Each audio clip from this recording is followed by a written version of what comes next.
దేవుని మాటలను వినడం కొరకు లైవ్ను వీక్షిస్తున్నటువంటి ప్రేక్షకులకు, అదేవిధంగా నా ముందున్నటువంటి సంఘ సభ్యులైన మీ అందరికీ కూడా యేసుక్రీస్తు వారి పేరిట నా యొక్క వందనములు తెలియజేస్తున్నాను. నాకు ఇంతటి అవకాశం కలగడానికి కారణమైనటువంటి పరలోకమందున్నటువంటి తండ్రికి, అదేవిధంగా భూమి మీద ఉన్నటువంటి ఆత్మీయ తండ్రి జయశాలి శ్రీ పిడి సుందరరావు గారికి నా యొక్క నమస్కారాలు తెలియజేస్తున్నాను. ప్రియులారా, ఈరోజు కొద్దిసేపు దేవుని యొక్క మాటలను మీతో పంచుకోవడం కొరకు ఇక్కడ నిలబడి ఉన్నాను. వెనకాతలు ఉన్నవారు నిశ్శబ్దంగా ఉన్నట్లయితే తరగతిని ప్రారంభించుకుందాము. ఈరోజు భూమి మీద ఉన్నటువంటి ప్రతి మనుషులకు కూడా సమస్యలు అనేవి సహజంగా ఉంటాయి. ప్రతి మనిషికి సమస్యలు సహజం. చాలామంది మాట్లాడుతూ కష్టాలు అనేవి, సమస్యలు అనేవి మనుషులకు కాకపోతే మానులకు వస్తాయని మాట్లాడుతూ ఉంటారు. అంటే ప్రతి ఒక్కరికి కూడా కష్టాలు అనేవి తప్పకుండా వస్తుంటాయి.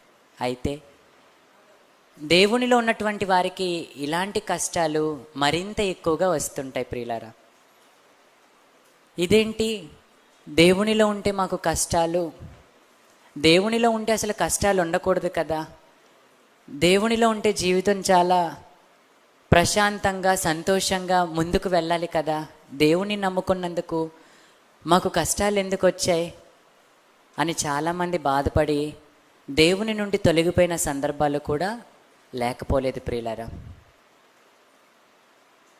ఈరోజు లోకం పరిస్థితి ఎలా ఉంది అనే విషయాన్ని మనం పక్కన పెట్టినట్లయితే, ముందుగా దేవునిని నమ్ముకున్నటువంటి వారు, దేవునిలో ఉన్నవారు, క్రైస్తవులుగా పిలబడేటటువంటి వారు, వీరికి సమస్యలు అనేవి చాలా ఎక్కువగానే వస్తుంటాయి. అయితే సమస్యలను చూసి ప్రతి ఒక్కరు కూడా భయపడి ఒక్కొక్కసారి వెనకడుగు వేస్తుంటారు. ఒక్కొక్కసారి సమస్యలకు భయపడి ఇలాంటి క్రైస్తవ్యం మనకెందుకు అని విశ్వాసంలో సన్నగిల్లుతుంటారు. అయితే ప్రతి ఒక్కరూ తెలుసుకోవాల్సినటువంటి విషయం, ఆలోచించాల్సినటువంటి విషయమే ఈరోజు నా యొక్క సందేశం ద్వారా మీకు తెలియపరచాలనుకుంటున్నాను. బైబిల్లో మనకు ఎంతోమంది భక్తుల జీవిత చరిత్రలు వ్రాయబడ్డాయి, ఎందరో రాజుల చరిత్రలు వ్రాయబడ్డాయి, ఎందరో గొప్ప గొప్ప వారివి న్యాయాధిపతుల చరిత్రలు వ్రాయబడ్డాయి. బైబిల్లో వ్రాయబడినటువంటి జీవిత చరిత్రలన్నీ కూడా మనకు ఏదో ఒక పాఠాన్ని నేర్పించడం కొరకే వ్రాయబడ్డాయి. మనుషులుగా మనమందరం పాఠాలు నేర్చుకోవాలి, జీవిత పాఠాలు అనేవి మనుషులకు చాలా ప్రాముఖ్యం అనే ఉద్దేశంతో దేవుడు మనము ఎన్నో జీవిత పాఠాలను, జీవిత సత్యాలను తెలుసుకోవాలనే ఉద్దేశంతో ఎంతోమంది జీవిత చరిత్రలను మనకు దేవుడు బైబిల్లో వ్రాయించాడు. మరి పాత నిబంధన కాలంలోని ఒకరి చరిత్రను మనం చూడగలిగినట్లయితే ఆమె ఎవరో కాదు, అతల్య. ఈ అతల్య రాణి గురించి మా అందరికీ తెలుసు కదా. ఈమె జీవిత చరిత్రను చూసి ఇక్కడ నేర్చుకునేది ఏముంది? ఆమె ఒక చెడ్డ రాణి. అతల్య ఎవరు? ఒక చెడ్డ రాణి. ఎందుకు? కుమారుణ్ణి ఆమె సరిగా పెంచలేదు, దుర్మార్గతను నేర్పించినటువంటి తల్లిగా, అలాగే యెజబెలు కుటుంబంలోని మనిషిగా, ఇలా మనకు చాలా సందర్భాలు అతల్య రాణి గురించి మనకు తెలుసు. ఎన్నోసార్లు మనం చదువుకున్నాం. తల్లులైనటువంటి వారు ఇలా అతల్య వలె తమ పిల్లలను పెంచకూడదని నేర్చుకున్నాము. అలాంటి స్వభావము స్త్రీలలో ఉండకూడదని నేర్చుకున్నాము. అలాంటి స్వభావం కలిగినటువంటి వారు కుటుంబంలో ఉంటే కుటుంబ పెద్ద అయినటువంటి పురుషుడు సరిదిద్దాలి అని తెలుసుకున్నాము. ఇలా ఎన్నో పాఠాలను మనం అతల్య జీవిత చరిత్ర ద్వారా తెలుసుకున్నాం. అందులో భాగంగానే ఈరోజు మీకు మరొక విషయాన్ని తెలియజేయాలనుకుంటున్నాను. ముందుగా ఆమె గురించి మనం చదువుకున్నట్లయితే రాజుల 2వ గ్రంథము 11వ అధ్యాయము 1వ వచనము నుండి, రాజుల 2వ గ్రంథము 11వ అధ్యాయము 1వ వచనము నుండి, అహజ్యా తల్లి అయిన అతల్య తన కుమారుడు మృతి పొందినని తెలుసుకొని లేచి రాజకుమారులందరినీ నాశనము చేసెను. ఒక స్త్రీగా ఈమె రాజకుమారులందరినీ కూడా నాశనము చేసినట్లుగా మనకు కనబడుతుంది. ఎందుకు నాశనం చేసింది? తన కుమారుడు చనిపోయాడన్న వార్త విని, తన కుమారుడు చనిపోయిన తర్వాత ఇక మహారాజు లేడు కదా, ఇంకెవరైనా రాజు అయిపోతారేమో, ఇంకెవరికైనా ఆ సింహాసనం దక్కుతుందేమో, ఇంకెవరైనా ఆ సింహాసనాన్ని ఆక్రమిస్తారేమో అని ఒక మహిళగా ఒక దురుద్దేశంతో ఆలోచించింది. అంటే సింహాసనం ఎక్కడ మరొకరికి వెళ్ళిపోతుంది, లేదంటే ఆ రాజరికం ఎవరు తీసేసుకుంటారు, ఎవరు ఏలికగా ఉంటారు అనేటటువంటి ఆలోచనతో ఏం చేసిందో తెలుసా? మిగిలిన రాజకుమారులందరినీ కూడా నాశనం చేసింది. చూసారా ఎంతటి క్రూరమైనటువంటి స్వభావం మనకి స్త్రీలో కనబడుతుందో. తన కుమారుడు చనిపోగానే సింహాసనం ఎవరికి వెళ్ళిపోతుందో అనే ఉద్దేశంతో, రాజకుమారులందరూ ఎవరు? ఆమె పిల్లలే కదా, రాజకుమారులందరూ వాళ్ళ కుటుంబీకులే కదా. అంటే తన వారిని ఆమె ఏం చేసింది? ఏకంగా చంపేసింది. ఎందుకు? సింహాసనం వాళ్లకు. మీ అందరికీ అర్థమవుతుందా? ఎందుకంటే మీరు అటు ఇటు ఎటు చూస్తుంటే మీకు అర్థం కావట్లేదేమో అని నేను అనుకుంటున్నాను. తన యొక్క కుటుంబంలో ఉన్నటువంటి రాజకుమారులందరినీ కూడా ఆమె చంపివేసింది. అంటే చాలా క్రూరమైనటువంటి స్వభావం కలిగిన స్త్రీగా మనకి ఇక్కడ కనబడుతుంది. ఇది ఆమెను గురించినటువంటి వివరణ క్లుప్తంగా చెప్పాను. అయితే ఇక్కడ మనం తెలుసుకోవాల్సినటువంటి విషయం ఏంటంటే 2వ వచనం, రాజైన యెహోరాము కుమార్తెయును అహజ్యాకు సోదరియునైన యెహోషబ, ఈమెవరు? అతల్యాకు కుమార్తె, అతల్య యొక్క కుమార్తె. ఈమె పేరేంటి? యెహోషబ. ఈమె ఏం చేసిందంట? హతమైన రాజకుమారులతో కూడా చంపబడకుండా అహజ్య కుమారుడైన యోవాషును రహస్యముగా తప్పించెను. తల్లేమో రాజకుమారులందరినీ చంపేసింది. అయితే ఆ తల్లికి పుట్టిన కుమార్తె ఆమె ఏం చేసిందో తెలుసా? తన సోదరుడి కుమారుడు ఉన్నాడు కదా, అంటే ఇప్పుడు మహారాజు చనిపోయిన వెంటనే తర్వాత మహారాజు ఎవరవుతారు? వాళ్ళ వారసులు అవుతారు. ఈ అతల్య ఎప్పుడైతే రాజకుమారులందరినీ కూడా చంపేసిందో, వెంటనే ఆమె కుటుంబంలోనే ఆమె గర్భాన పుట్టినటువంటి ఆమె కుమార్తె ఏం చేసిందో తెలుసా? ఒకరిని రహస్యంగా తప్పించింది. అంటే చంపబడకుండా కాపాడింది. ఏ మహారాణి అయితే అందరినీ చంపేయాలని అనుకునిందో అదే మహారాణికి కుమార్తె ఒకరిని తప్పించింది. ఇంతకీ ఎవరతను? యోవాషు. అతనెవరు? యోవాషు. ఈ యోవాషును యెహోషబ ఏం చేసింది? కాపాడింది. ఎవరి చేతిలో నుండి? రాణి అయిన అతల్య చేతిలో నుండి కాపాడింది. అంటే అతల్య అందరినీ చంపేస్తుండగా ఆ చంపబడుతున్నటువంటి వారిలో ఈ అబ్బాయి లేకుండా ఈ అబ్బాయిని ఏం చేసింది? కాపాడింది. ఎలా కాపాడింది? రహస్యముగా తప్పించను గనుక వారు అతనిని అతని దాదిని పడక గదిలో అతల్యాకు మరుగుగా ఉంచి ఉండుట చేత అతడు చంపబడకుండెను. ఏ కోటలో అయితే మహారాణి రాజకుమారులందరినీ కూడా చంపేసిందో అదే కోటలో ఆమె కుమార్తె స్వయంగా ఒక రాజకుమారుణ్ణి భద్రపరిచింది, రహస్యంగా దాచింది. ఎక్కడ దాచింది? మళ్ళీ పడక గదిలో. ఈ విషయాన్ని మీకు ఎందుకు చెప్తున్నానంటే, దేవుడు ఎవరినైనా సరే ఒకరిని నాయకులుగా నియమించుకోవాలన్నా, లేదంటే ఒక ప్రణాళికతో ఎవరినైనా పుట్టించితే, వారికి ఏదైనా ఆపద కష్టం అనేది సంభవిస్తే దేవుడు ఊరుకోడు. దేవుడు ఖచ్చితంగా కాపాడుతాడు. దానికి నిదర్శనం యోవాషు యొక్క చరిత్ర. యోవాషు అసలు చంపబడాలి. అతల్య అందరినీ చంపివేసింది, రాజకుమారులందరినీ చంపివేసింది. ఆ రాజకుమారులందరితో పాటు అతడును చచ్చిపోవాలి. కానీ అతను చనిపోకుండా అక్కడే ఆ కోటలోనే, అక్కడే ఆ పడక గదిలోనే రహస్యముగా దాచబడ్డాడు. ఎందుకు దాచబడ్డాడు? భవిష్యత్తులో అతను ఆ ఇశ్రాయేలీలను పరిపాలించాలి కనుక. మరి ఆ ప్రజలందరూ వాళ్ళందరూ ఎవరు? దేవుని చేత ప్రత్యేకింపబడినటువంటి ప్రజలు.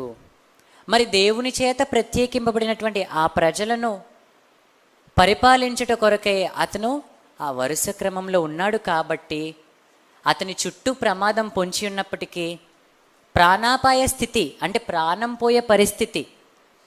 పోయే పరిస్థితి వచ్చినప్పటికీ కూడా ఎవరో ఒకరి ద్వారా దేవుడు కాపాడాడు. అలా ఎవరి ద్వారా కాపాడాడు? తన కుటుంబంలో ఒకరేమో చంపాలని చూస్తున్నారు, మరొకరేమో అతనిని కాపాడారు. అంటే మన చుట్టూ ఉన్నటువంటి వారిలో కొందరు మనకు అపాయం కలుగ చేయాలనుకున్నా సరే, ఎంతమందిలో ఉన్నా ఎందరిలో ఉన్నా మనము దేవునికి కావాలి అనుకున్నప్పుడు దేవుడు ఖచ్చితంగా మనలను కాపాడుతాడు. ఎందుకో తెలుసా? మనం ఆయన కొరకు నిలబడాలి కనుక. యోవాషు దేవుని పక్షాన నిలబడి ఇశ్రాయేలీలను, ఆ ప్రజలను పరిపాలించాలి కనుక దేవుడు ఏం చేశాడు?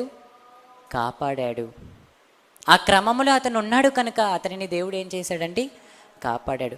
ఆ తర్వాత ఇంకా అతని గురించి మనం క్రిందకు చదవగలిగినట్లయితే, రాజకోటలో ఎంతకాలం ఒక బిడ్డ రహస్యంగా దాచబడి పెరుగుతారు చెప్పండి, అవునా కాదా?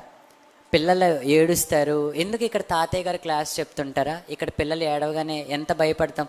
అమ్మో పిల్లలు ఏడుస్తున్నారు, డాడీ గారికి శబ్దం వినబడుతుందేమో, డాడీ గారు తిడతారేమో. కనుక ఏం చేయాలి? మనం ఎంత అద్దాల క్యాబిన్లో డాడీ ఉన్నా సరే శబ్దం అనేది వినబడుతుంది. తలుపులు క్లోజ్ చేస్తున్నా సరే పిల్లల ఏడుపు వినబడుతుంది అని మనం ఏం చేస్తాము? జాగ్రత్తగా కిందకి వెళ్ళిపోతాం. అంటే పిల్లలతో మనకు ఆ భయం అనేది ఉంటుంది. ఎందుకంటే పిల్లలకు తెలియదు కదా, ఎక్కడ ఏడవాలో ఎక్కడ అరవాలో పిల్లలకు తెలియదు. కనుక పిల్లలను చూసి మనం ఏం చేస్తుంటాం? ఎక్కువగా భయపడిపోతుంటాం, వారి అల్లరి ఎక్కడ వినబడుతుందేమోనని.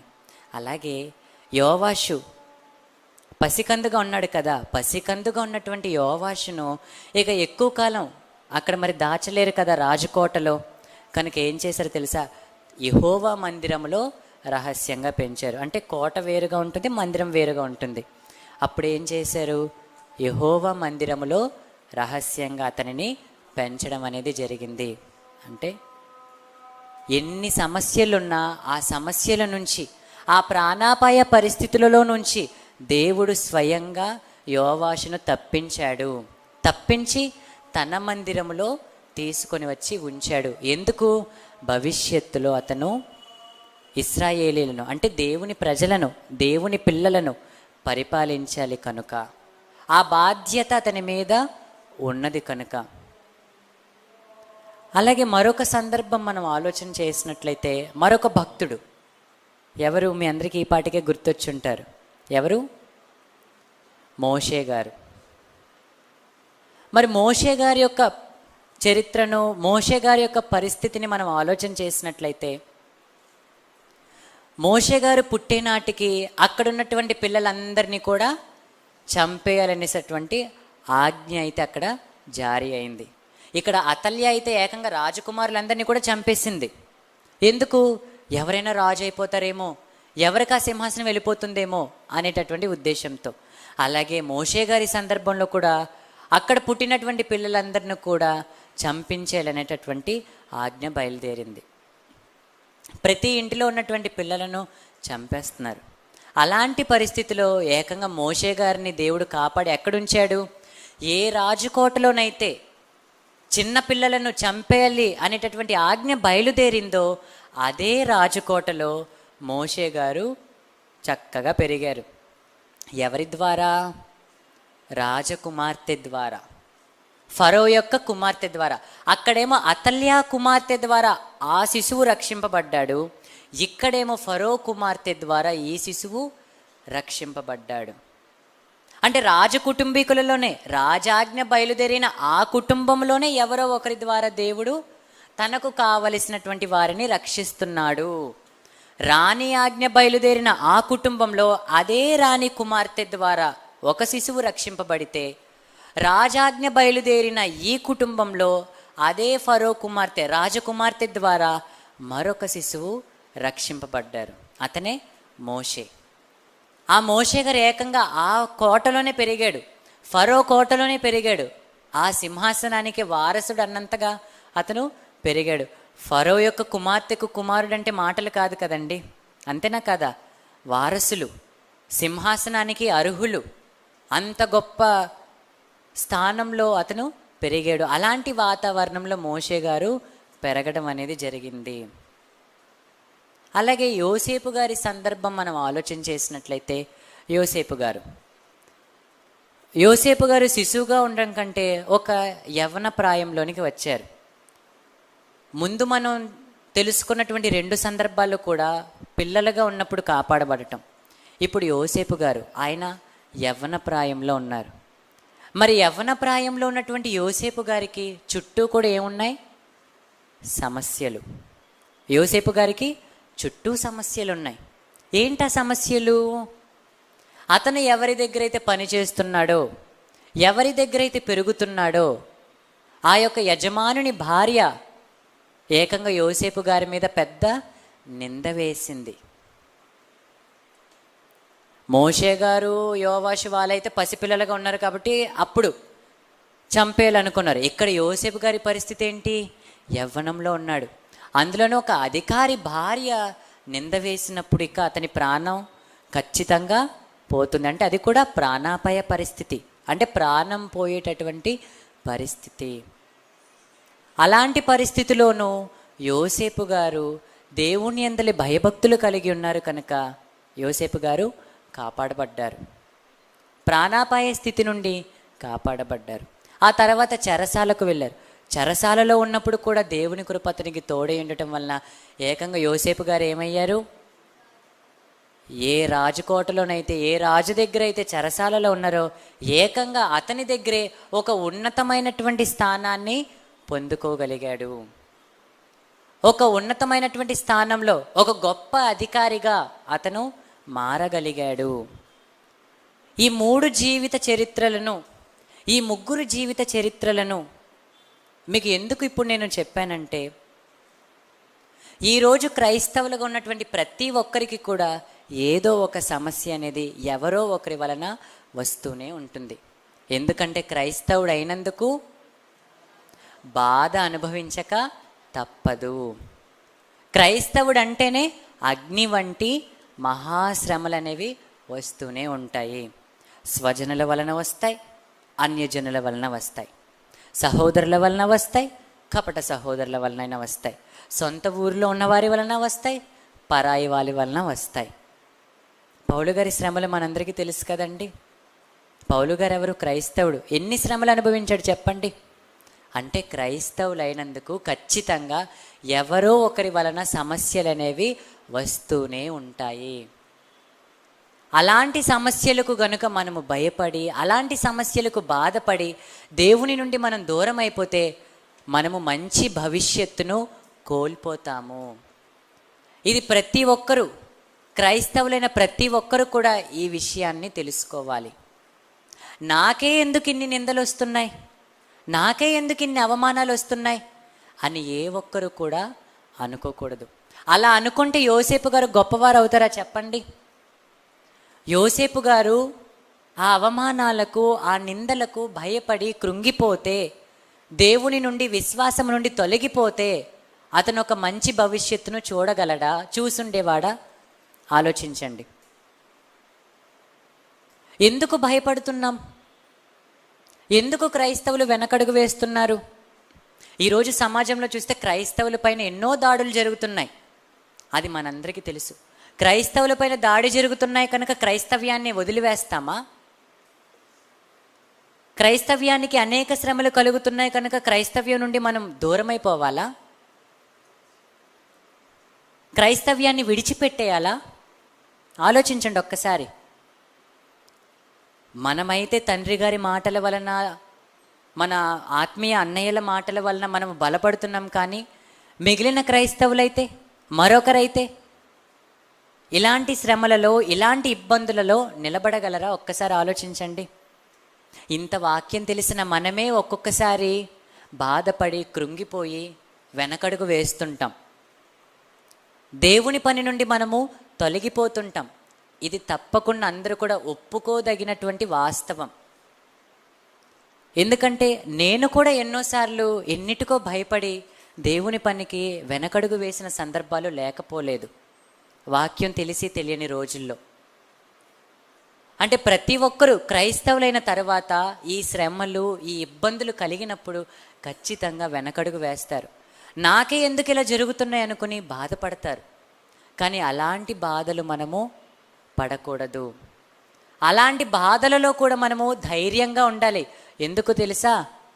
మనం అందరం గుర్తుపెట్టుకోవాల్సింది ఒకటే, మనము సమస్యలలో ఉన్న, సమస్యలతో ఉన్న, సమస్యల మధ్యనే మనము పెరుగుతున్నా, వాటి మధ్యనే దేవుడు నిన్ను రక్షించగల సమర్థుడు.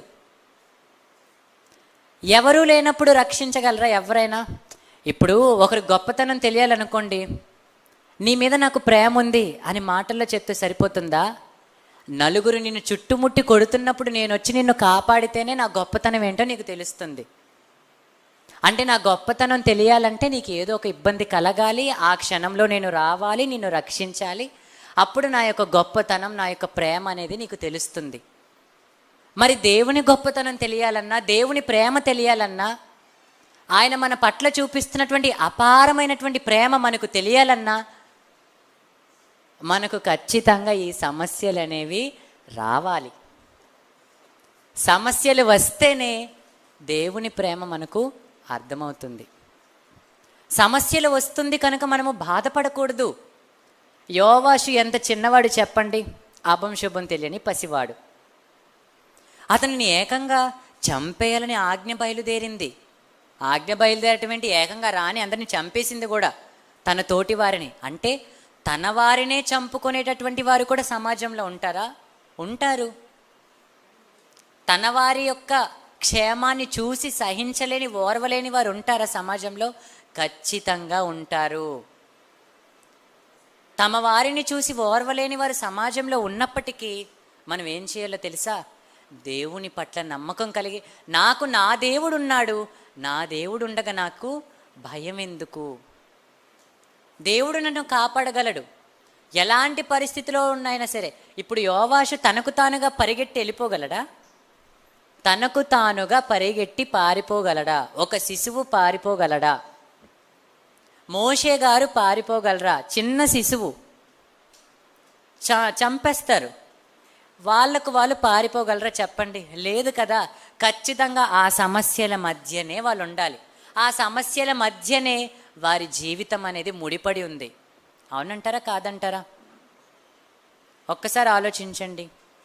మీకు అర్థమవుతుందా? అర్థమైతే మరి ఎక్స్ప్రెషన్ లేదు,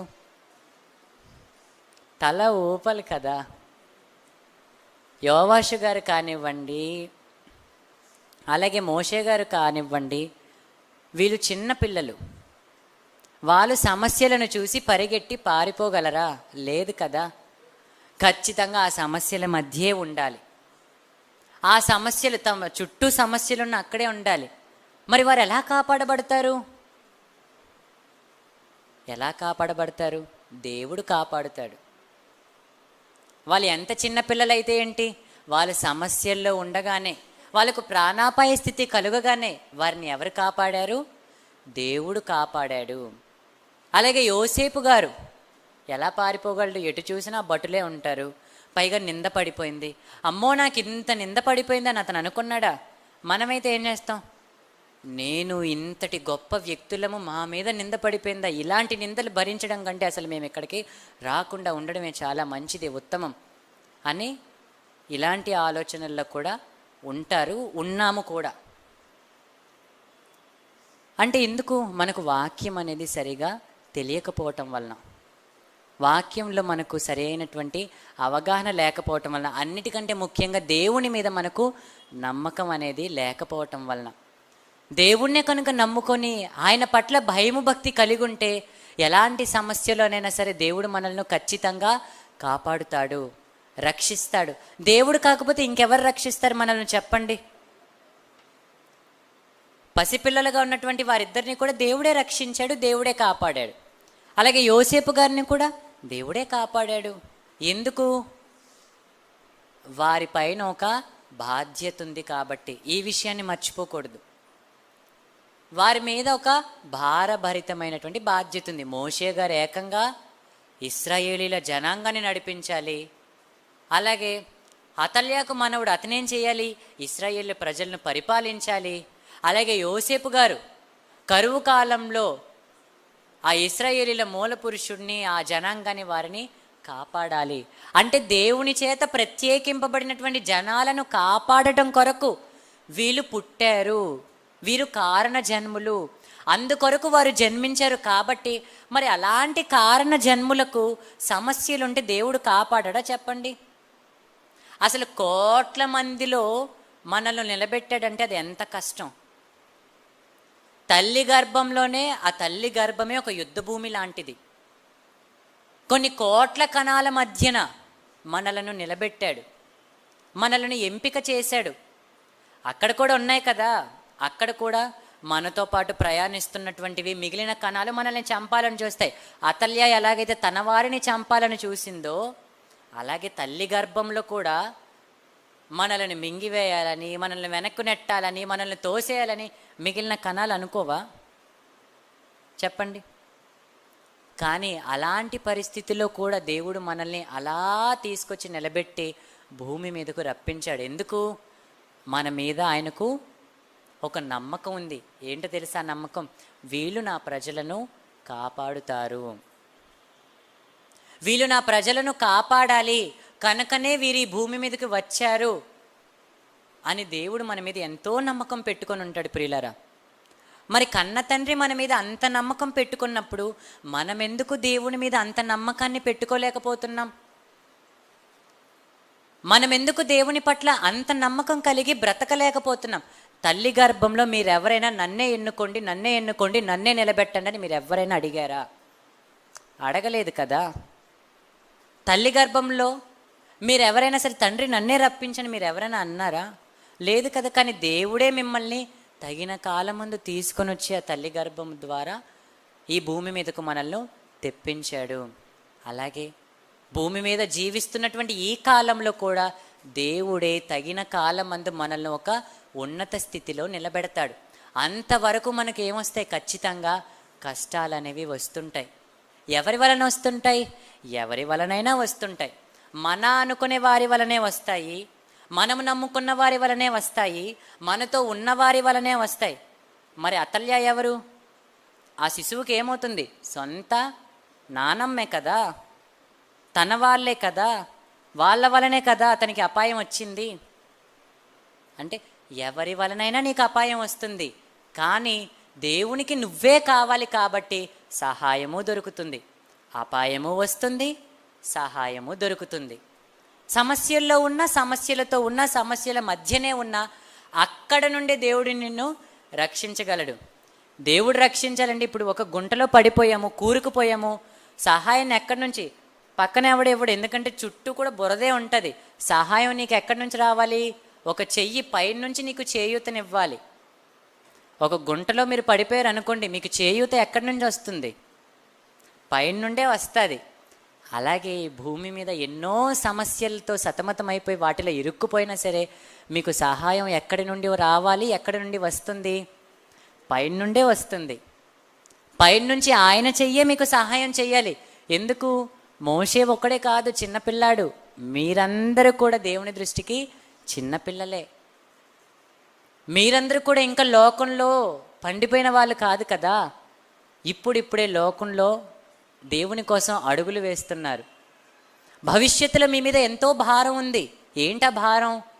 దేవుని ప్రజలను పరిపాలించాలి, కాపాడాలి. దేవుని తరపున సింహాసనం మీద కూర్చొని మీరేం చేయాలి? వాక్యాన్ని ప్రకటించి ఎంతోమందిని రక్షించాలి. అలాంటి బాధ్యత మీకు ఇంకా భవిష్యత్తులో ఉంది. అంటే ప్రస్తుతంకి మీరెవరు? ఇంకా చిన్నపిల్లలే.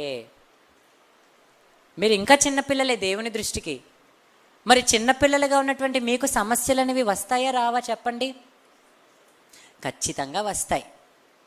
ఇంటి వారి వలన వస్తాయి, స్నేహితుల వలన వస్తాయి, అందరి వలన వస్తాయి, అన్నిటిలోనూ వస్తాయి. కానీ వాటికి మీరు భయపడకూడదు. భయపడకుండా ధైర్యంగా ఉండడం కొరకే ఇంతమంది భక్తుల జీవిత చరిత్రలను, అలాగే ఎంతోమంది రాజుల చరిత్రలను దేవుడు వ్రాయించాడు. ఆ యొక్క యోవాషు గురించి, యోవాషు రాజ్యమును ఏలన ఆరంభించినప్పటి నుంచి రాయించవచ్చు కదా. ఎందుకు పుట్టినప్పుడే జరిగిన కుట్రను, అప్పుడు అతను కాపాడబడినటువంటి విషయాన్ని, ఎలా కాపాడబడ్డాడో, ఎవరి ద్వారా కాపాడబడ్డాడో ఇదంతా అవసరమా రాయించటం? ఇదంతా రాయించాడంటే కారణం ఏంటో తెలుసా? మనం ధైర్యంగా ఉండాలని. అంటే నీ చుట్టూ ఉన్న వారిలోనే ఒకరి వలన నీకు సమస్య వస్తే, అదే చుట్టూనున్న వారిలోనే మరొకరి వలన దేవుడు నీకు సహాయాన్ని అందిస్తాడు. సహాయాన్ని అందించకుండా ఉండగలడా? అస్సలు ఉండడు. ఎందుకు? ఎంతైనా మనం ఆయన పిల్లలం కనుక. పిల్లలకు కాకపోతే ఇంకెవరికి సహాయం చేస్తాడు దేవుడు చెప్పండి? అవునా కాదా? దేవదూతలుగా చేస్తారు, వాళ్ళు పని మనుషులు, సేవకులు. అంటే సహాయం ఎవరికి చేస్తాడు దేవుడు? తన పిల్లలకే సహాయం చేస్తాడు. అందుకే యెషయా గ్రంథంలో ఒక మాటను వ్రాయిస్తూ, యెషయా గ్రంథం 51వ అధ్యాయం 12-13 వచనములు. యెషయా గ్రంథం 51వ అధ్యాయం 12-13 వచనం. నేను మిమ్మును ఓదార్చువాడను. అదేనా అక్కడ ఉంది? యెషయా గ్రంథం 51వ అధ్యాయం 12వ వచనం. నేను మిమ్మును ఓదార్చువాడను అని లేదు అక్కడ. నేనే మిమ్మును ఓదార్చువాడను. మళ్ళీ రెండోసారి రిపీట్ చేశారు అక్కడ. మీరు తప్పు చదివేశారు రెఫరెన్స్. నేను మిమ్మును ఓదార్చువాడను అని లేదు. నేనే మిమ్మల్ని ఓదార్చువాడను అంటే అక్కడ నొక్కి వక్కా నుంచి చెప్తున్నాడు దేవుడు. అంటే మనం ఎక్కడ నేను మిమ్మల్ని ఓదార్చేవాడనేది కామన్గా ఉంది, కానీ అక్కడ నేనే నిన్ను ఓదార్చాలి, ఇంకెవరు కూడా నిన్ను ఓదార్చలేరు. దాని అర్థం అదే కదా, అంత స్ట్రెస్ చేసి చెప్పారంటే. అంటే మీకు సమస్యలున్నా, సమస్యల మధ్య మీరు పెరుగుతున్నా, క్రైస్తవులుగా మీకు ఇబ్బందులు వస్తున్నా సరే మిమ్మల్ని ఎవరు ఓదార్చాలి? మీరు అనుకున్న వాళ్ళు మిమ్మల్ని ఓదార్చకపోవచ్చు, మీరు ఆశించిన వారు మిమ్మల్ని ఓదార్చకపోవచ్చు. కానీ ఎంతైనా మీరు దేవునికి పిల్లలు కాబట్టి, మీరు అతనికి పిల్లలు, అతను మీకు తండ్రి కాబట్టి, నాకు కాస్త ఫ్యాన్ వేస్తారా, అతనే మిమ్మల్ని ఓదార్చాలి అని క్రిందకు చెప్తూ, చనిపోవు నరునికి, తృణమాత్రుడగు నరునికి ఎందుకు భయపడదువు? నరునికి నువ్వు ఎందుకు భయపడుతున్నావు? వారి వలన సమస్యలు వచ్చేస్తాయి, వాళ్ళేదో చేసేస్తారు, ఏదో అయిపోతుందేమో అని నువ్వెందుకు భయపడుతున్నావు? వాడు ఏదో ఒకరోజు చనిపోవాలి. చనిపోవు నరుడు అంటే అని అని అని ఎన్నో మాటలు అంటాడు. ఏదో ఒకరోజు చచ్చిపోతాడు కదా. చచ్చిపోయిన తర్వాత అలా నిన్ను మాటలు అనేవాళ్ళు కూడా ఉండరు కదా. అలాంటి వాళ్ళకి ఎందుకు భయపడుతున్నావు? అన్నంతకాలం అనుకొని, ఇబ్బంది పెట్టినంతకాలం ఇబ్బంది పెట్టుకొని, శ్రమ పెట్టినంతకాలం శ్రమ పెట్టని, ఎంతైనా దేవుడు ఉన్నాడు కదా, చూస్తూ ఊరుకోడు కదా. ఎందుకంటే ఆయన చెప్తున్నాడు, ఇదిగో నేనే నిన్ను ఓదార్చాలి కాబట్టి తృణమాత్రుడగు నరునికి, చనిపోవు నరునికి ఎందుకు భయపడతావు? బాధ పెట్టువాడు నాశనము చేయుటకు సిద్ధపడినప్పుడు, అంటే ఖచ్చితంగా నిన్ను బాధ పెడతారు, నాశనం చేయటానికి సిద్ధపడతారు. అలాంటి సమయంలో వాని క్రోధమును బట్టి నిత్యము భయపడుచు ఆకాశములను వ్యాపింపజేసి భూమి పునాదులను వేసిన యెహోవాను, నీ సృష్టికర్త అయిన యెహోవాను మరుచుదువా? మరుచుదువా అని దేవుడు ఇక్కడ ప్రశ్న వేస్తున్నాడు. అంటే నీకు సమస్యలు రాగానే నువ్వు వాళ్ళకు భయపడి నన్ను మరిచిపోతావా? నీకు సమస్యలు రాగానే దేవుణ్ణి పక్కన పెట్టేస్తావా? అంటే ఇంక దేవుడు లేడు అనుకుంటున్నావా? దేవుడు న్యాయం చేయడు అనుకుంటున్నావా? దేవుడు కాపాడడు అనుకుంటున్నావా? ఖచ్చితంగా దేవుడు కాపాడుతాడు. ఎలా కాపాడుతాడు? ఎలాగైనా కాపాడుతాడు. యోసేపు గారిని కాపాడిన విధానం ఒకలా ఉంది, మోషే గారిని కాపాడిన విధానం మరోలా ఉంది. అలాగే యోవాషును కాపాడినటువంటి సందర్భం మరోలా ఉంది. అలాగే యేసుక్రీస్తు వారు పుట్టినప్పుడు ఆ శిశువును చంపజూచినప్పుడు ఏకంగా యోసేపును మరియకు ప్రత్యక్షమై వాళ్ళిద్దరిని కూడా ఐగుప్తుకు వెళ్ళిపోమని చెప్పాడు. అంటే ఒక్కొక్కరిని ఒక్కొక్కలాగా దేవుడు కాపాడుకుంటూ వచ్చాడు. అంటే అందరినీ ఒకేలా కాపాడుతాడా? అలా కాదు. పలానా వాళ్ళను పలానా సమయంలో కాపాడాడు, నన్ను ఈ సమయంలో కాపాడలేదు కాబట్టి నన్ను కాపాడాడేమో అని మనం అనుకోకూడదు. యోసేపు గారు యవన ప్రాయంలో ఉండగా కాపాడబడ్డారు. అలాగే యేసుక్రీస్తు వారు, మోషే గారు, యోవాషు గారు, వీళ్ళందరూ కూడా వివిధ సందర్భాలలో, వివిధ రూపాలలో వారందరికీ కూడా దేవుని యొక్క సహాయం అనేది లభించింది. అంటే దేవుని యొక్క సహాయం ఎప్పటికైనా లభిస్తుంది. అంతవరకు మనం ఏం చేయాలి? ఆ దేవుని మీదే నమ్మకం కలిగి మనము జీవించాలి. ఆ దేవుని యందలి ధైర్యము కలిగి మనము నివసించాలి. ఎందుకంటే దేవుని కంటే ఎక్కువ ధైర్యం మనకి ఎవరైనా ఇస్తారా? పోనీ మీకు ధైర్యం చెప్పే వాళ్ళు ఉన్నారనుకోండి, నేనున్నాను, నాకు 20 సంవత్సరాలు, నాకు ధైర్యం చెప్పే వాళ్ళకి ఒక 80 సంవత్సరాలు అనుకోండి, నేను ఇంకా 60 సంవత్సరాలు బ్రతకాలి. ఆ 60 సంవత్సరాలు నాతో పాటు ధైర్యం చెప్పడానికి వాళ్ళు ఉంటారా? ఉండరు కదా. మనకు ధైర్యం చెప్పడానికైనా వాళ్ళు ఎంతకాలం మనతో ఉంటారు? ధైర్యం చెప్పే వాళ్ళు ఎంతకాలం మనతో ఉంటారు? కాపాడడానికి మనం ఎవరి దగ్గర నుంచి అయితే సహాయాన్ని ఆశిస్తామో వాళ్ళు ఎంతకాలం కాపాడగలరు? ఇప్పుడు అతల్య దగ్గర నుంచి అయితే కాపాడింది బిడ్డను. ఎక్కడ కాపాడింది? ఎక్కడ ఉంచింది? పడక గదిలో. ఎంతకాలం ఉంచింది పడక గదిలో? కొంతకాలమే. ఎందుకంటే ఎక్కువ కాలం ఉంచడానికి అవ్వదు కదా. ఎంత కాపాడినా కొంతకాలమే. తర్వాత మళ్ళీ ఎక్కడికి వెళ్ళిపోయాడు? దేవుని మందిరంలోనే వెళ్ళి పెంచబడ్డాడు. దేవుని మందిరంలో పెంచబడ్డాడు. 7 సంవత్సరాలు రాగానే మహారాజు అయిపోయాడు. అంటే దేవుడు అనుకుంటే నిన్ను సమస్యలలో నుండి కాపాడగలడు. నిన్ను నిలబెట్టాలనుకుంటే నీ వయసు 7 సంవత్సరాల, 27 సంవత్సరాల, 67 సంవత్సరాల కూడా అతనికి అవసరం కాదు. నిన్ను నిలబెట్టాలి అని ఆయన అనుకుంటే నిన్ను ఖచ్చితంగా కాపాడతాడు. ఆ యోవాషును 7 సంవత్సరాలు కాపాడుకుంటూ వచ్చాడు దేవుడు, అవునా కదా? అంటే 7 years అతనికి రక్షణ, ప్రొటెక్షన్. చూసారా? అంటే 7 సంవత్సరాలలో ఎప్పుడైనా అతల్య చంపేస్తుంది, అంతే కదా. అంటే 7 సంవత్సరాలు అతను ప్రాణాపాయ స్థితిలో ఉన్నప్పటికీ దేవుని చేత కాపాడబడ్డాడు. అంటే 7 సంవత్సరాలు అతనికి అక్కడ కష్టాలే కదా. అతల్య దగ్గర అంటే బిక్కుబిక్కుమంటూ బ్రతకాలి. కానీ దేవుని మందిరంలో ఉండడం వలన చక్కగా అతను బ్రతకడం అనేది జరిగింది. మనం ఒకరోజు బాధపడతాం, రెండో రోజు ఏంటి నిన్నంత బాధపడ్డాం కదా, అయినా మనకి వాళ్ళ సమాధానం దొరకట్లేదు. దేవుడు చూస్తూ ఊరుకున్నాడా? చూస్తూ ఏమనట్లేదు. ఎందుకు? దేవునికి నేను ఇష్టమా, కష్టమా, నష్టమా? ఇలా మనం ఎన్నెన్నో ఆలోచనలు ఆలోచించేస్తుంటాం, ఓవర్ థింకింగ్ చేసేస్తుంటాం. దేవుడు ఎందుకు స్పందించట్లేదని మనం అనుకుంటాం. 7 సంవత్సరాలు పట్టింది అక్కడ యోవాషును భద్రంగా కాపాడుకుంటూ రావటానికి. మరి మనం ఒక రోజుతో వదిలిపోతుందా మనకు వచ్చిన కష్టాలు? 2 రోజులతో తీరిపోతాయా? 3 రోజులతో ముచ్చటగా ముగిసిపోతుందా? కాదు కదా. ఎన్నో సంవత్సరాలు ఉంటాయి. అనకూడదు కానీ క్రైస్తవులు అయినందుకు జీవితాంతం, మనం మరణించినంత వరకు ఈ కష్టాలు, ఈ శ్రమలు ఇవన్నీ కూడా వస్తూనే ఉంటాయి. కానీ మనం వీటన్నిటికీ కూడా భయపడకూడదు, దేవునిని విడిచిపెట్టకూడదు.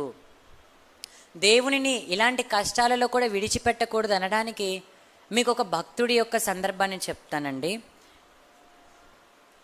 యోబు గ్రంథం మనం చూడగలిగినట్లయితే, యోబు గ్రంథం త్వరగా చదువుతాను. యోబు గ్రంథం 19వ అధ్యాయం 17వ వచనం. యోబు గ్రంథం 19వ అధ్యాయం 17వ వచనం. నా ఊపిరి నా భార్యకు అసహ్యము. అతని ఊపిరి అంటే అతని ప్రాణాలు. ఊపిరి అంటే ఊపిరితో ఉండడం అంటే ప్రాణాలతో ఉండటం. నా ఊపిరి ఎవరికి అసహ్యం? యోబు గారి యొక్క ఊపిరి అతని భార్యకే అసహ్యం. సతీమణి, లైఫ్ పార్ట్నర్, సగభాగం, ఆమెకే అసహ్యం అంట యోబు గారి యొక్క జీవితం. నేను కనిన కుమారులకు నా వాసన అసహ్యం. చూసారా భక్తుడికి ఎలాంటి కష్టం వచ్చిందో? భక్తుడికి ఎలాంటి కష్టం ఏర్పడింది? అతని కుటుంబంలో ఉన్నటువంటి వారికే అతనంటే అసహ్యం.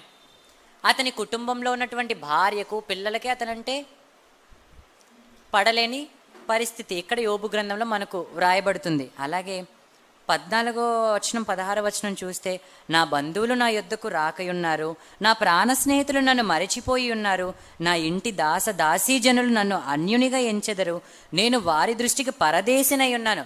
ఇటు పని మనుషులకు కూడా పరాయి మనిషిగా ఇతను కనబడుతున్నాడట. దాసులు అంటేనే బయట జనాంగం, పని మనుషులు పరాయి వాళ్ళు. కానీ పరాయి వాళ్ళు యోబు గారిని పరాయి వారిలా చూస్తున్నారు. ఆ సందర్భంలో మనం చూడగలిగినట్లయితే, అంటే అలాంటి పరిస్థితులు కూడా కలుగుతాయా? అలాంటి పరిస్థితులు కూడా మనకు ఎదురవుతాయా, సంభవిస్తాయా? ఒక రకంగా చెప్పాలంటే ఇంకా మనకు అంతటి పరిస్థితులు ఇంకా సంభవించలేదు. అంతటి పరిస్థితులు మనం ఇంకా ఎదుర్కోలేదు. భవిష్యత్తులో ఏమో అలాంటి పరిస్థితులను కూడా మనము ఎదుర్కోవాలేమో. మనము నమ్ముకున్న వారే మనల్ని అసహ్యంగా చూసే రోజులు కూడా వస్తాయేమో. మనం ఇష్టపడిన వారే మనల్ని తృణీకరించే రోజులు వస్తాయేమో. కానీ అలాంటి సందర్భంలో కూడా మనము దేవుని కొరకు నిలబడగలగాలి. ఎందుకు? యోబు గారు అలాంటి సందర్భంలో కూడా నిలబడ్డారు. 17-18 వచనాల్లో, చిన్నపిల్లలు సహా నన్ను తృణీకరించెను, నేను లేచుట చూచిన ఎడల బాలురు నా మీద దూషణలు పలికెదరు, నా ప్రాణ స్నేహితులందరికీ నేను అసహ్యుడినైతిని, నేను ప్రేమించిన వారు నా మీద తిరుగుబడి ఉన్నారు. ఎన్ని కష్టాలు వచ్చాయి ఇక్కడ ఇతనికి. అంటే ఒకేసారి చూసారా ఎన్ని సమస్యలు ఇతన్ని చుట్టుముట్టాయో. ఒకరేమన్నంటేనే మనం తట్టుకోలేము. అలాంటిది అతను ప్రేమించిన వారట, అతని పిల్లలట, భార్య అట, ప్రాణ స్నేహితులట. మళ్ళీ ఇంతమంది ఇంతగా ఇతనిని ఇబ్బంది పెడుతున్నా సరే అతను ధైర్యంగా ముందుకెళ్ళగలిగాడు. ఏ రోజు కూడా దేవుణ్ణి అతను దూషణగా ఒక్క మాట కూడా అతను పలుకలేదు. అతని పలుకులు చుట్టూ ఉన్నటువంటి వారికి భారంగా అనిపించవచ్చు, అసహ్యంగా అనిపించవచ్చు, కానీ యోబు గారు దేవునిని విడిచిపెట్టలేదు. చూసారా, ఒకరి వలన సమస్యలు వస్తేనే మనం సతమతమైపోతుంటాం. అదిగో పలానా దగ్గర క్రైస్తవులకు దాడులు జరుగుతున్నాయి, ఏంటి ఇలాగ అయిపోతున్నాయి. కనుక ఇలాంటి సమయాల్లో మనం చర్చిలకు వెళ్ళకూడదు, లేదంటే ఇలాంటి సమయాల్లో మనం బహిరంగంగా వాక్యాన్ని ప్రకటించకూడదు. ఇలా రకరకాలుగా క్రైస్తవులైనటువంటి వారు కొన్ని సందర్భాల్లో ప్రార్థనలు చేయటానికి కూడా భయపడిపోతుంటారు. బయట వారి వలనే సమస్యలు వస్తే నువ్వంత భయపడితే నీ చుట్టూ ఉన్నవారు, నువ్వు ప్రేమించిన వారు, నీ వారని నువ్వెవరినైతే అనుకుంటావో వారి వలన కూడా సమస్యలు వస్తాయి. మరి అలాంటప్పుడు యోబు గారు వెనకడుగు వేయలేదుగా. యోబు గారు ధైర్యంగా దేవుని మీదే ఆనుకొని ఉన్నారు. ఎందుకంటే దేవుడే దిక్కు, దేవుడే బలం, దేవుడే ధైర్యం. కాబట్టి మనం ఎవరిని నమ్ముకోవాలి? ఎవరి పట్ల నమ్మకం కలిగి ధైర్యంగా ఉండాలి? దేవుని పట్ల. అలాగే దావీదు గారి సందర్భం కూడా మీకు తెలిసే ఉంటుంది. దావీదు గారు కూడా ఎంతో దుఃఖపడుతుంటారంట తన చుట్టూ ఉన్నటువంటి వారి వలన. అయినా సరే దావీదు గారు దేవునిని బట్టి, కీర్తనల గ్రంథం 4వ అధ్యాయం 1వ వచనంలో ఉంటుంది, దేవునిని బట్టి అతను చాలా సంతోషంగా ధైర్యంగా అతను ముందుకు వెళ్ళగలిగాడు. మనందరం యెషయా గ్రంథంలో అదే కదా చదువుకున్నాం, నేనే మిమ్మల్ని ఓదార్చివాడను. మిమ్మల్ని ఓదార్చి ధైర్యం చెప్పేది ఎవరు? ఒక్క దేవుడు మాత్రమే. ధైర్యం చెప్పే దేవుడిని మనం ఎప్పుడు కూడా వదులుకోకూడదు. అలాంటి దేవుడిని మనము విడిచిపెట్టకూడదు. భవిష్యత్తులో గొప్ప స్థానాలలో ఉండి దేవుని తరపున లోకంలో వీరోచితంగా పోరాటం చేయవలసినటువంటి యోధురాళ్ళుగా మీరందరూ కూడా ఎంతో ఉన్నతంగా ఎదగాలి. మీరందరూ కూడా అలాంటి గొప్ప స్థానాలకు చేరుకోవాలి. ఎందుకంటే భవిష్యత్తులో మీరందరూ కూడా ఒక ఉన్నతమైనటువంటి వారుగా కనబడతారు. మీరందరూ దేవుని సైనికులు. ప్రస్తుతం తర్ఫీదు పొందుతున్నారు. తర్ఫీదు పొందుతూ సైనికులుగా భవిష్యత్తులో దేవుని తరపున పోరాటం చేసే మీరందరూ కూడా ఏమనుకోవాలో తెలుసా? ఒక యోవాషుకి 7 సంవత్సరాలు కష్టాలు కలిగింది, 7వ సంవత్సరాన రాజుగా పట్టాభిషిక్తుడయ్యాడు. మాకు కూడా అంతేనేమో. మేము కూడా ఇలా కష్టాల మధ్యన పెరుగుతున్నామంటే కారణం దేవుడు ఖచ్చితంగా ఏదో ఒక రోజు, ఏదో ఒక సంవత్సరం, ఈ సంవత్సరం కాకపోవచ్చు, వచ్చే సంవత్సరం కాకపోవచ్చు, ఆపై వచ్చే సంవత్సరం కాకపోవచ్చు, ఏదో ఒకప్పుడు పోనీ ఈ భూమి మీదే కాకపోవచ్చు, ఆ తర్వాత పరదేశికి వెళ్తారుగా, ఆ తర్వాత అక్కడ నుంచి పరలోకానికి వెళ్తారు కదా, అక్కడ సింహాసనాల మీద కూర్చుంటారు కదా, అప్పుడైనా సంతోషంగా ఉంటారు కదా. అప్పుడైనా దేవుడు మిమ్మల్ని వదిలేస్తాడా? ఇక్కడ మిమ్మల్ని ఓదార్చలేదు, ఇక్కడ మిమ్మల్ని ధైర్యపరచలేదు అని ఒకవేళ మీరు అనుకుంటే, ప్రకటన గ్రంథం 21వ అధ్యాయం 4వ వచనం, ప్రకటన గ్రంథం 21వ అధ్యాయం 4వ వచనం, ఇదిగో దేవుని నివాసం మనుషులతో కూడా ఉంది, ఆయన వారితో కాపురముండును, వారైన ప్రజలయ్యుందురు, దేవుడు తానే వారి దేవుడయుండి వారికి తోడయుండునని చెప్తూ 4వ వచనంలో, ఆయన వారి కన్నుల ప్రతి బాష్ప బిందువును తుడిచివేయును, మరణమిక ఉండదు, దుఃఖమైనను ఏడుపైనను వేదన అయినను ఇక ఉండదు. దుఃఖమైన ఏడుపైన వేదన అయినా ఉండదట. ఏకంగా దేవుడే స్వయంగా మీ కన్నుల నుంచి పడేటటువంటి బాష్ప బిందువులను తుడిచివేస్తాడు. అంటే మీ కష్టాల నుంచి మిమ్మల్ని తీసుకుని వెళ్ళి మిమ్మల్ని ఆనందింపజేస్తాడు. భూమి మీద ఉన్నటువంటి ఈ కొద్ది కాలం మనం కష్టాలు అనుభవిస్తే ఏదో ఒక రోజు ఆయన ఏదో ఒక విధంగా సహాయం చేస్తాడు. లేదు, ఈ భూమి మీదంతా నువ్వు అలాగే శ్రమలు అనుభవించాలి, నీకు ఇలాగే ఉంది, నీ గురించి నేను ఇలాగే రాశాను నాన్న, నువ్వు ఇలాగే శ్రమలు పడాలి. యేసుక్రీస్తు వారి గురించి అలాగే కదా రాశారు. చనిపోయినంత వరకు శ్రమలే. ఎక్కడుంది ఓదార్పు? అవునా కదా చెప్పండి, ఎక్కడుంది? చనిపోయినంత వరకు కూడా అతనికి కన్నీళ్ళు, కష్టాలు. ఎవరి వలన? ఇంటికి వెళ్తే తమ్ముళ్ళు వెళ్ళిపోమన్నారు, స్వజనులేమో వెళ్ళిపోమన్నారు. ఏ ప్రజలనైతే కాపాడటానికి వచ్చాడో, మంచి చెయ్యాలనుకుని కాపాడాలనుకుంటే ఆ ప్రజలే సిలువ వేయాలని కోరుకున్నారు. మరి ఇంకెక్కడిది యేసుక్రీస్తు వారికి ఆనందం, సంతోషం? ఈ భూమి మీద లేకపోయినా ఆయనకు మరణించి పరలోకానికి వెళ్ళిన తర్వాత సింహాసనం దక్కింది కదా. అలాగే మనము కూడా దేవుని యందలి నమ్మకం కలిగి ధైర్యంగా ఉండాలి ప్రియులారా. అందుకే చివరిగా ఒక మాట చెప్పుకొని ముగించుకుందాం. కొరింథీయులకు రాసిన 2వ పత్రిక 12వ అధ్యాయము 10వ వచనము. కొరింథీయులకు రాసినటువంటి 2వ పత్రిక 12వ అధ్యాయము 10వ వచనం.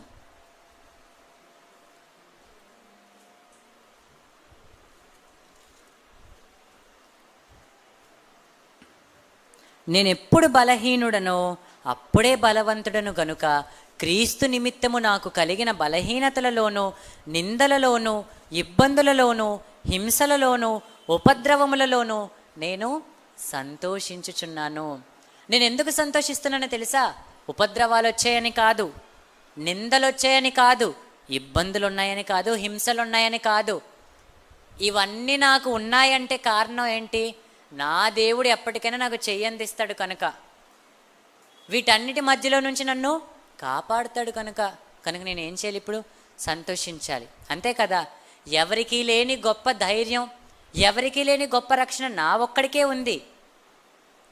కష్టాలు వస్తే మనుషులు చూసి చూడనట్టు వెళ్ళిపోతారు, ఏదైనా ఇబ్బందులు కలిగితే చూసి చూడనట్టు వెళ్ళిపోతారు. కానీ దేవుడే సహాయకుడై నిలబడితే అది సంతోషం కాదా? అది ఆనందం కాదా? అలాంటి సంతోషం, ఆనందం కొరకైనా మనము శ్రమలు అనుభవించడం తప్ప చెప్పండి? కనుక వీటన్నిటిని కూడా మీ హృదయములందు భద్రపరుచుకొని ఎప్పుడు కూడా సమస్యలతో సతమతమైపోయి దేవుని నుంచి, విశ్వాసం నుంచి వెనకడుగు వేయకుండా దేవుని కొరకు మీరందరూ కూడా ఉన్నతంగా నిలబడాలి. మీరందరూ దేవుని కొరకు నిలబడాలి. దేవుడు అందుకొరకే మిమ్మల్ని నిలబెట్టాడు. మీరు నిలబడాలి కనుకనే ఆయన మిమ్మను నిలబెట్టాడు. మీకు ధైర్యం చెప్పడానికి ఎవరు లేకపోయినా మీ దేవుడు మీతో పాటు, మీతో కూడానే ఉన్నాడు. సమస్యలతో సతమతమవుతున్న, సమస్యల మధ్య పెరిగిన, సమస్యల చుట్టూ నివసించిన, నీవారే నిన్ను ద్వేషించిన, నీ వారికే నువ్వు అసహ్యమైనా సరే, వారి మధ్య నుంచి దేవుడు నిన్ను తీసుకుని వచ్చి ఒక ఉన్నతమైనటువంటి స్థానంలో కూర్చోబెడతారు. యోసేపు గారు తన వారికే తాను చేదైపోయాడు, తన సోదరులకు, అవునా కదా. కానీ ఒకానొక సందర్భం వచ్చినప్పుడు దేవుడే ఉన్నతంగా నిలబెట్టాడు. ఆ రోజు అందరూ అతని దగ్గరికే వచ్చారు.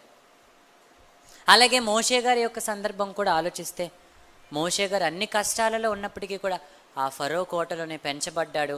ఆ తర్వాత గొప్ప నాయకుడు అయ్యాడు, అవునా కాదా. అలాగే మీరందరూ కూడా గొప్ప గొప్ప నాయకులుగా, నాయకురాళ్ళుగా మారాలి కనుక, అలాంటి బాధ్యతలు మీ మీద ఉన్నాయి కనుక, క్రైస్తవులు అంటేనే గొప్ప బాధ్యతలో ఉన్నటువంటి వారు. ఎందుకు? మీరందరూ ఎవరు? రాజులు. మీరందరూ ఎవరు? రాజులు. అంటే ఏ రాజులకైనా సరే ఇలాంటి సమస్యలు ఖచ్చితంగా వస్తాయి. పాత నిబంధన కాలంలో రాజులకు సమస్యలు రాగానే ఎవరి దగ్గరికి వెళ్ళారు? దేవుని దగ్గరికే వెళ్ళారు. దేవుని మీద ధైర్యంగా ఉంటూనే యుద్ధానికి వెళ్ళారు, అవునా కదా. దేవుని మీద భారం వేసి యుద్ధానికి వెళ్ళారు. అలాగే మీరందరూ కూడా దేవుని మీద భారం వేసి, దేవుని యందలి ధైర్యంగా ఉండి మీ విశ్వాస జీవితాన్ని కొనసాగిస్తూ మీరందరూ కూడా ఉన్నతంగా నిలబడాలని మనస్ఫూర్తిగా కోరుకుంటూ ఈ నా మాటలను ముగిస్తున్నాను.